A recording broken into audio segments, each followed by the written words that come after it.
نحمده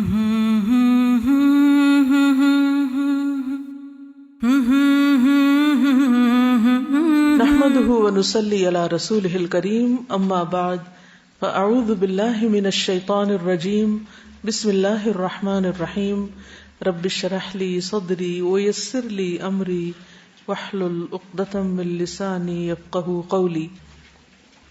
سیدہ خولہ بنت ثعلبہ رضی اللہ عنہا دختر انصار یعنی انصاری صحابیہ ہیں. نام خولہ، باپ کا نام ثعلبہ بن مالک بن سرم اور خاوند کا نام اوس بن صامت تھا، جو انصار کے نمائندے اور بحری جنگ کی شہیدہ سیدہ ام حرام بنت ملحان کے خاوند سیدنا عبادہ بن صامت کے بھائی تھے. سیدہ خولہ رضی اللہ عنہا اور ان کے خاوند سیدنا اوس بن صامت کو پہلے مرحلے میں اسلام قبول کرنے کی سعادت حاصل ہوئی، یعنی سابقین الاولین میں سے ہیں. دونوں نے سیدنا مصعب بن عمیر کے ذریعے سے اسلام قبول کیا، جو اہل مدینہ کی طرف رسول اللہ صلی اللہ علیہ وسلم کے سفیر بن کر آئے تھے. سیدہ خولہ اور ان کے خاوند اوس بن صامت ان انصار میں سے تھے جن کے بارے میں رسول اللہ صلی اللہ علیہ وسلم نے درج ذیل فرمان ارشاد فرمائے: لولا الہجرۃ لکنت امرأ من الانصار ولو سلک الناس وادیا وسلکت الانصار وادیا او شعبا لسلکت واد الانصار او شعب الانصار. اگر ہجرت نہ ہوتی تو میں انصار کا ایک فرد ہوتا، اور اگر لوگ ایک وادی یا گھاٹی میں چلیں اور انصار دوسری وادی یا گھاٹی میں چلیں تو میں انصار کی وادی یا گھاٹی میں چلوں گا. سیدنا انس بن مالک کہتے ہیں کہ رسول اللہ صلی اللہ علیہ وسلم نے انصار کو اکٹھا کیا اور یہ فرمایا: هل فیکم احد من غیرکم؟ قالوا لا الا ابن اخت لنا. فقال رسول اللہ صلی اللہ علیہ وسلم: ان ابن اخت القوم منهم. ثم قال ان قریشا حدیث احدهم بجاہلیۃ ومصیبۃ وانی اردت ان اجبرهم واتألفهم. اما ترضون ان يرجع الناس بالدنيا وترجعون برسول الله الى بيوتكم؟ قالوا بلى. فقال رسول الله صلى الله عليه وسلم: لو سلك الناس واديا او شعبا وسلكت الانصار واديا او شعبا لسلكت واد الانصار او شعبهم. اچھا، تو کیا تم میں تمہارے علاوہ کوئی اور بھی ہے؟ انہوں نے کہا نہیں، البتہ ہمارا ایک بھانجا ہے. رسول اللہ صلی اللہ علیہ وسلم نے فرمایا: بھانجا انہی میں سے ہے، یعنی اسی قوم میں سے. قریش کا دور جاہلیت اور مصیبت کا دور تھا. میں چاہتا ہوں کہ ان کو جوڑوں. کیا تمہیں یہ پسند نہیں کہ لوگ دنیا لے کر واپس چلے جائیں اور تم اللہ کے رسول کو لے کر اپنے گھروں کی طرف جاؤ؟ انہوں نے کہا کیوں نہیں. رسول اللہ صلی اللہ علیہ وسلم نے فرمایا: اگر لوگ ایک وادی اور گھاٹی میں چلیں اور انصاری ایک دوسری وادی یا گھاٹی میں چلیں تو میں انصار والی وادی یا گھاٹی میں چلوں گا. سیدہ خولہ فرماتی ہے کہ ایک روز رسول اللہ صلی اللہ علیہ وسلم نے ہم سے ارشاد فرمایا: من جمع اللہ لہ اربع خصال جمع اللہ لہ خیر الدنیا والآخرہ. فقلنا له ما هي یا رسول اللہ؟ قال: قلبا شاکرا ولسانا ذاکرا ودارا قصدا وزوجتا صالحہ. جس کو اللہ تعالیٰ 4 خوبیاں ایک ساتھ عطا کر دے، بیک وقت اس کے پاس یہ 4 چیزیں ہوں، اس کے لیے اللہ تعالیٰ نے دنیا اور آخرت کی خیر و بھلائی کو جمع فرما دیا، اس کو سب کچھ مل گیا. ہم نے پوچھا اللہ کے رسول وہ 4 خوبیاں کون سی ہیں؟ آپ نے فرمایا: شکر گزار دل، جو ہر حال میں اللہ کا شکر ادا کرے، صرف اچھے حالات میں نہیں، تنگی میں بھی، تکلیف میں بھی، یعنی تنگی اور تکلیف کی حالت میں بھی نعمتوں کو یاد رکھے. ذکر الہی کرنے والی زبان، ہر حال میں زبان اللہ کے ذکر سے تر رہے. متوسط درجے کا گھر، بہت بڑا مینشن نہیں، ایسا گھر کہ جس میں انسان آرام سے رہ سکے، نہ بہت تنگ اور نہ بہت کھلا. بہت بڑے گھر کی کیا مشکل ہے، سارا وقت پھر اسی کے مینٹیننس میں لگا رہے گا. اور نیک بیوی، تو نیک بیوی جو ہے وہ انسان کے لیے دنیا اور آخرت دونوں میں بھلائیوں کا ذریعہ. وہ شوہر کی بھی وفادار ہوگی، خیر خواہ ہوگی، وہ بچوں کی بھی اچھی تربیت کرے گی، وہ شوہر کو حلال کمائی پر بھی اکسائے گی، وہ بچوں کو گمراہی سے بھی بچائے گی. اور وہ خود بھی اللہ سے ڈرنے والی ہوگی، عبادت گزار ہوگی، اور اس کی خیر پھر نسلوں تک جائے گی. جیسے وہ بچی جس نے اپنی ماں کو دودھ میں پانی ملانے سے منع کیا تھا، تو حضرت عمر رضی اللہ تعالیٰ عنہ نے اس کے بارے میں سنا تو کیا کیا؟ اپنے بیٹے کے لیے اس کو پسند کیا، پروپوز کیا. جب سیدہ خولہ کا خاوند عمر رسیدہ ہو گیا تو اس کی طبیعت میں تلخی پیدا ہو گئی، اس کی گفتگو اور طرز عمل میں سختی آ گئی. اس نے اپنی بیوی کو اکثر و بیشتر ڈانٹ پلانا شروع کر دیا. ایک دن وہ اپنی بیوی سے بہت زیادہ ناراض ہوا، کہہ دیا کہ تو میرے لیے میری ماں کی طرح ہے. زمانہ جاہلیت میں اگر کوئی شخص اپنی بیوی کو یہ کہہ دیتا تو اس سے طلاق واقع ہو جاتی. یہ کہہ کر وہ غصے سے گھر سے باہر چلا گیا. یہاں ایک بات ہے کہ بڑھاپے کی وجہ سے طبیعت میں تلخی پیدا ہو گئی. یہ کیوں ہوتا ہے؟ بڑھاپے کی وجہ سے انسان ہنسنا، مسکرانا اور خوش رہنا چھوڑ دیتا ہے. کیا سب بوڑھے ایسے ہی ہوتے ہیں؟ کیا اس کو جنرلائز کر سکتے ہیں؟ نہیں. اوس بن صامت تھوڑی دیر بعد گھر آئے تو ان کے ہاتھ میں کھجوریں تھی. بیوی سے کہا خولہ یہ کھجوریں کھا لو. انہوں نے کہا مجھے بھوک نہیں. انہوں نے کہا چلو میں یہ کھا لیتا ہوں. پھر انہوں نے بیوی کو تخلیہ کے لیے بلایا تو انہوں نے انکار کر دیا. کہا کہ میں آپ کے لیے حرام ہو چکی ہوں، کیونکہ دور جاہلیت میں طلاق ہو جاتی تھی. آپ نے مجھے ماں کی طرح کہہ دیا، اللہ کی قسم آپ میرے قریب نہیں آ سکتے جب تک کہ اللہ اور اس کے رسول مقبول کا حکم نہ ہو صلی اللہ علیہ وسلم. پھر سیدہ خولہ انہیں وہیں چھوڑ کر حضور صلی اللہ علیہ وسلم کی خدمت میں حاضر ہوئی اور آپ کو ساری صورتحال سے آگاہ کیا. اس کی تفصیل ابو داؤد نے اپنی مشہور کتاب سنن نبی داؤد میں کچھ اس طرح بیان کی. خولہ بنت مالک بن ثعلبہ فرماتی ہے کہ میرے خاوند اوس بن صامت نے مجھے ماں کہہ دیا تو میں رسول اللہ صلی اللہ علیہ وسلم کی خدمت میں شکایت لے کر حاضر ہوئی. رسول اللہ صلی اللہ علیہ وسلم نے مجھے تنبیہ کے انداز میں فرمایا اتق اللہ فإنہ ابن عمک، اللہ سے ڈرو وہ تیرے چچا کا بیٹا ہے. سیدہ خولہ فرماتی ہے کہ میں وہیں ٹھہری رہی یہاں تک کہ قرآن مجید کی درج ذیل آیات نازل ہوئی. ارشاد باری تعالیٰ ہے اللہ نے سن لی اس عورت کی بات جو اپنے شوہر کے بارے میں تم سے تکرار کر رہی ہے اور اللہ سے فریاد کر رہی ہے. اللہ تم دونوں کی گفتگو سن رہا ہے، وہ سب کچھ سننے اور دیکھنے والا ہے. تم میں سے جو لوگ اپنی بیویوں سے زہار کرتے ہیں ان کی بیویاں ان کی مائیں نہیں ہیں، ان کی مائیں تو وہی ہیں جنہوں نے ان کو جنا. یہ لوگ سخت ناپسندیدہ اور جھوٹی بات کہتے ہیں، اور حقیقت یہ ہے کہ اللہ بڑا معاف کرنے والا اور درگزر فرمانے والا ہے. جو لوگ اپنی بیویوں سے زہار کریں پھر اپنی اس بات کی طرف رجوع کر لیں جو انہوں نے کہی تھی تو قبل اس کے کہ دونوں ایک دوسرے کو ہاتھ لگائیں ایک غلام آزاد کرنا ہوگا. اس سے تم کو نصیحت کی جاتی ہے اور جو کچھ تم کرتے ہو اللہ اس سے باخبر ہے. جو شخص غلام نہ پائے وہ 2 مہینے کے پے در پے روزے رکھے، یعنی بغیر ایک روزہ چھوڑے. اگر ایک بھی چھوڑ دیا دوبارہ سے شروع کرنا پڑے گا. قبل اس کے کہ دونوں ایک دوسرے کو ہاتھ لگائیں، اور جو اس پر بھی قادر نہ ہو وہ 60 مسکینوں کو کھانا کھلائے. یہ حکم اس لیے دیا جا رہا ہے کہ تم اللہ اور اس کے رسول پر ایمان لاؤ. اللہ اور اس کے رسول پر ایمان لاؤ. تو ایمان پھر کیا ہے؟ عمل کا نام، اللہ کی حدود کی پاسداری کا نام. یہ اللہ کی مقرر کردہ حدیں ہیں اور کافروں کے لیے دردناک سزا ہے. یہاں کافر کس کو کہا جا رہا ہے؟ جو اللہ کی حدوں کو توڑنے والے ہوں، اللہ کے قانون کو توڑنے والے ہوں، اللہ کی احکامات کی پرواہ نہ کرنے والے ہوں. تو اس سے ایمان کی ڈیفینیشن بھی بہت اچھی طرح سمجھ میں آ رہی ہے کہ ایمان صرف زبانی اقرار کا نام نہیں بلکہ ایمان عمل بھی ہے. رسول اللہ صلی اللہ علیہ وسلم نے فرمایا وہ ایک غلام آزاد کرے، کیونکہ ان آیات میں غلام کا ذکر ہے. تو سیدہ خولہ نے کہا اس میں یہ سکت نہیں کہ وہ غلام آزاد کر سکے. رسول اللہ صلی اللہ علیہ وسلم نے فرمایا تو وہ 2 ماہ کے مسلسل روزے رکھے. سیدہ خولہ نے کہا اے اللہ کے رسول وہ بہت بوڑھا ہو چکا ہے، وہ مسلسل 2 ماہ کے روزے نہیں نبھا سکتا. رسول اللہ صلی اللہ علیہ وسلم نے فرمایا وہ 60 مسکینوں کو کھانا کھلائے.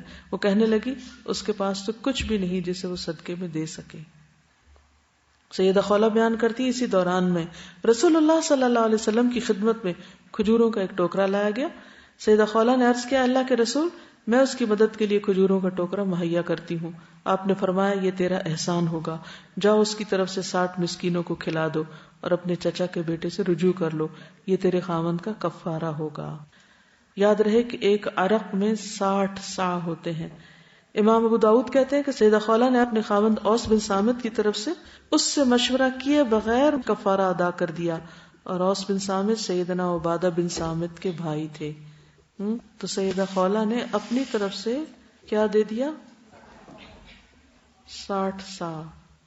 لیکن یاد رہے کہ یہ جو عرق ہے، عین را قاف عرق، یہ ٹوکرے کو کہتے ہیں، باسکٹ، اس میں 15 سا آتے ہیں. اب آپ دیکھیے کہ اس سے حضرت خولہ کی شخصیت سامنے آتی اور یہ بات بھی پتہ چلتی ہے کہ گھر کیسے بنتے ہیں. زیادتی کس کی تھی؟ شوہر کی. غصہ کون کر رہا ہے؟ چڑچڑاپن کون کر رہا ہے؟ اور بیوی کیا کر رہی ہے؟ بیوی نے جب اپنے شوہر کو انکار کیا تھا کہ میں تمہارے قریب نہیں آ سکتی جب تک کہ میں حضور صلی اللہ علیہ وسلم کے پاس نہ جاؤں، وہ کس بنا پہ تھا؟ مسئلہ معلوم کرنا چاہتی تھی، دین کی وجہ سے، اللہ کی حدود کی حفاظت کے لیے. پھر وہ آتی ہیں، پھر وہ پوچھتی ہیں، آپ ان کو سمجھا رہے ہیں لیکن ان کی تسلی نہیں ہو رہی. اس سے کیا پتہ چلتا ہے کہ بعض اوقات بڑے سے بڑا عالم کسی کو کوئی بات سمجھائے تو ضروری نہیں کہ اس کو سمجھ آ جائے یا اس کی پوری تسلی ہو جائے. تو کبھی آپ کسی کو کچھ بتائیں اور اس کی تسلی نہ ہو تو ذرا بھی پریشان نہ ہو، فکر نہ کریں. آپ یہ کہیں کہ میرے پاس اتنا ہی علم تھا، میں یہی کوشش کر سکتی تھی، آگے فوق کل ذی علم علیم، ہر علم والے کے اوپر ایک اور علم والا ہوتا ہے. تو نبی صلی اللہ علیہ وسلم کی شان میں کمی نہیں ہو رہی یہاں پر کوئی، اور نہ آپ یہ کہیں کہ آپ کو سمجھانا نہیں آتا تھا، نعوذ باللہ، ایسی کچھ بات نہیں. یہاں یہ بتانا مقصود ہے کہ بعض اوقات ایسا ہوتا ہے، آپ کسی کے پاس جاتے ہیں، اس سے سوال کرتے ہیں، آپ اس سے پوچھتے ہیں، وہ آپ کو اپنے علم اور اپنے تجربے کی بنا پر سمجھاتا ہے، لیکن پھر بھی آپ کی تسلی نہیں ہوتی. دس از ویری نیچرل. نہ پوچھنے والے کو یہ سوچنا چاہیے ان کو کچھ نہیں آتا، نہ بتانے والے کو سوچنا چاہیے کہ مجھے تو کچھ آتا ہی نہیں، تو میں اب کیا بتاؤں، آج کے بعد میں کسی کو کچھ نہیں بتاؤں گا. ہماری بڑی مشکل یہ ہے کہ کوئی ایک واقعہ کہیں پیش آ جائے، اس کو اتنا گھسیٹتے، اتنا جنرلائز کر لیتے ہیں کہ فوراً بس وہاں سے بھاگنے کی کرتے ہیں. ٹھیک ہے نا؟ تو اس چیز سے بھی پرہیز کرنا چاہیے. پھر آپ دیکھیے کہ وہ تجادلک، کس سے بحث کر رہی ہیں؟ اس سے بڑی عورت کی آزادی کیا ہوگی کہ اللہ کے رسول صلی اللہ علیہ وسلم ان کو یہ نہیں کہہ رہے کہ بحث بند کرو، میں نے بتانا تجھے بتا دیا.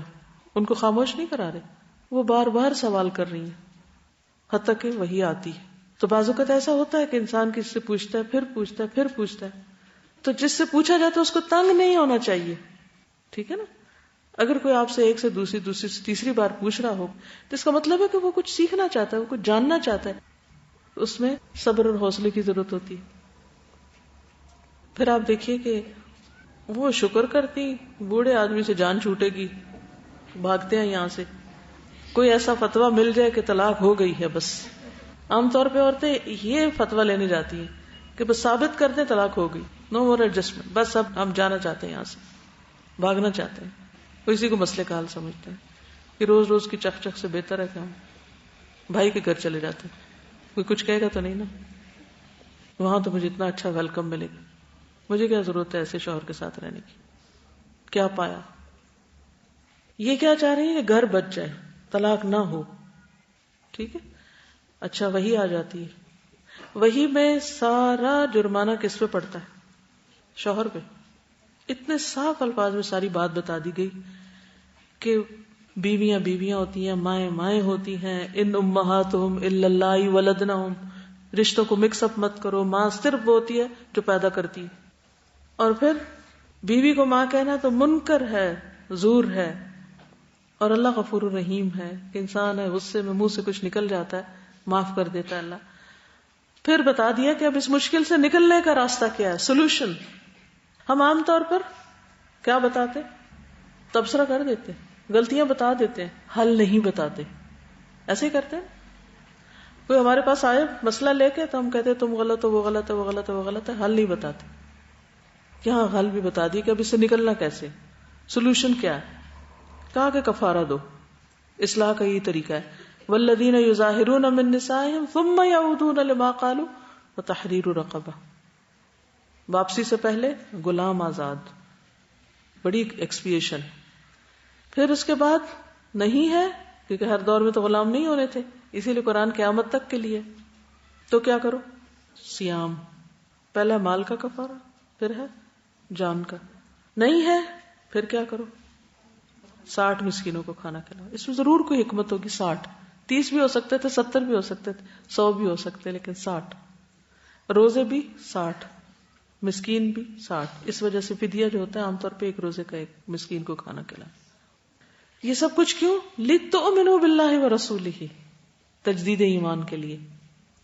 اور یہ اللہ کی حدود ہیں، ڈسپلن کیا گیا، پورا طریقہ کار بتا دیا گیا، چھوڑ نہیں دیا گیا بیچ میں. اور پھر ساتھ بتا دیا گیا کہ اگر باز نہیں آئے تو سخت سزا بھی تیار ہے. یعنی بعد میں اگر یا اس حکم کو سن کے بھی لوگ اگر یہ طریقہ اختیار کریں گے تو وہ اللہ کے حکم کا انکار کریں گے.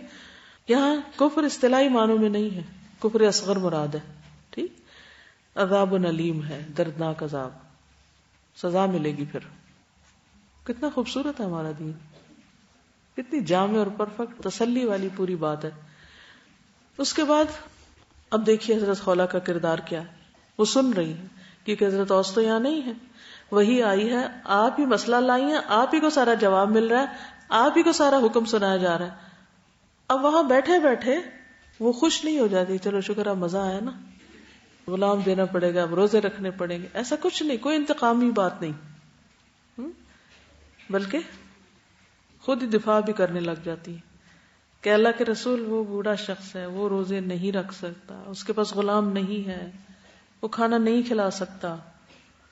سوچ رہے عورت کا کردار یہاں اس کے ساتھ زیادتی ہوئی ہے کہ شوہر نے غصے میں جو الفاظ کہے ہیں، لیکن جب شوہر کے خلاف ساری بات آتی ہے تو بھی وہ پھر اس کا دفاع کر رہی ہیں اور پھر اس کی مددگار ہیں.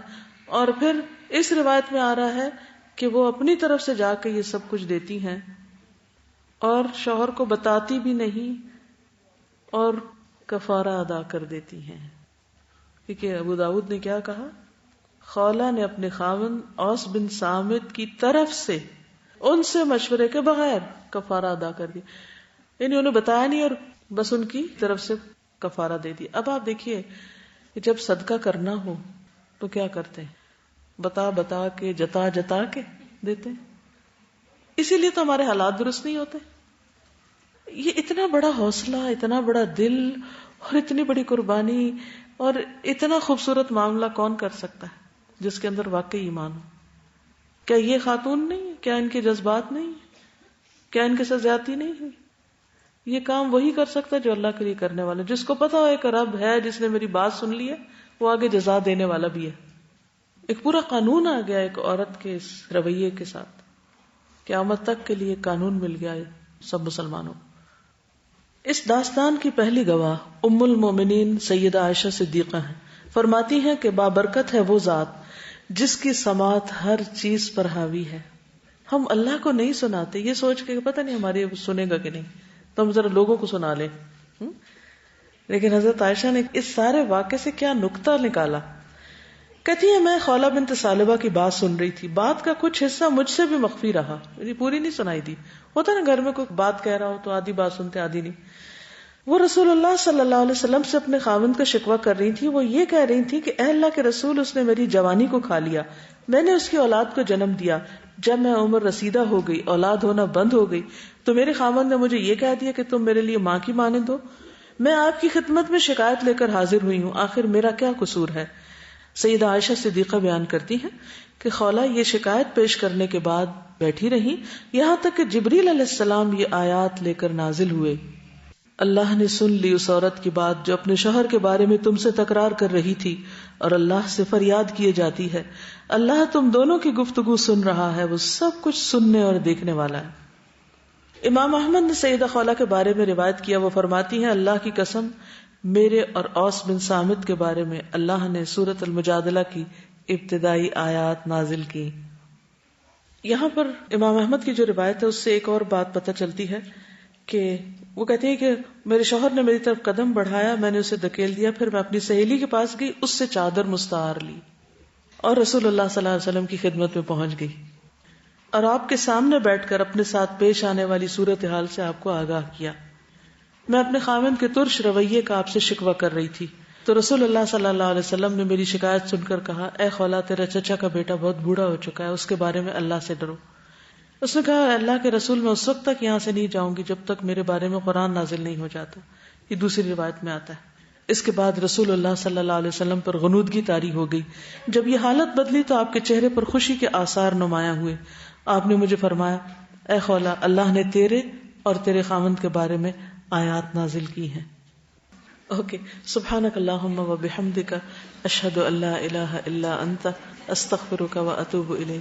السلام علیکم و رحمۃ اللہ وبرکاتہ۔